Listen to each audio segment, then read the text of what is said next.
Здравствуйте, уважаемые зрители нашего канала. Привет всем любителям каминов. Сегодня немного о газовых каминах, но в основном об интересном дополнении к нашим керамическим горелкам для газовых каминов.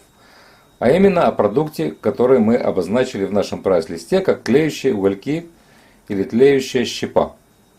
Сейчас, правда, вы видите газовый камин, декорированный речной галькой. Размер нашей горелки в этом камине почти 2 метра.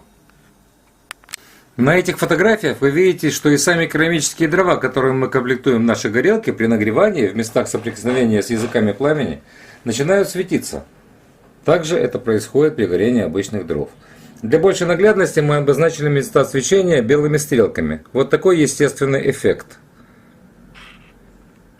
А вот так выглядит свечение керамических дров на видео. Между прочим, технологам стоило немалого труда добиться такого эффекта.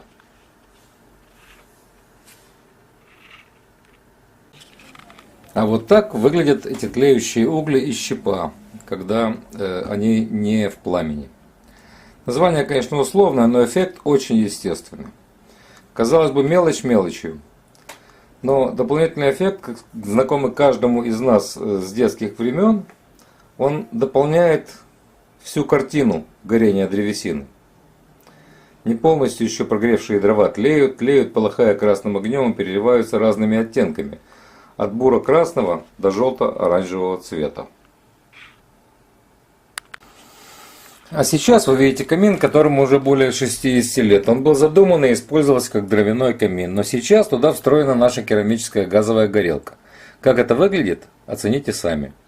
Все управление производится с пульта дистанционного управления.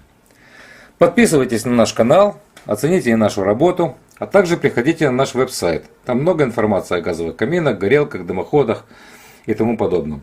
До новых встреч на нашем канале. До свидания.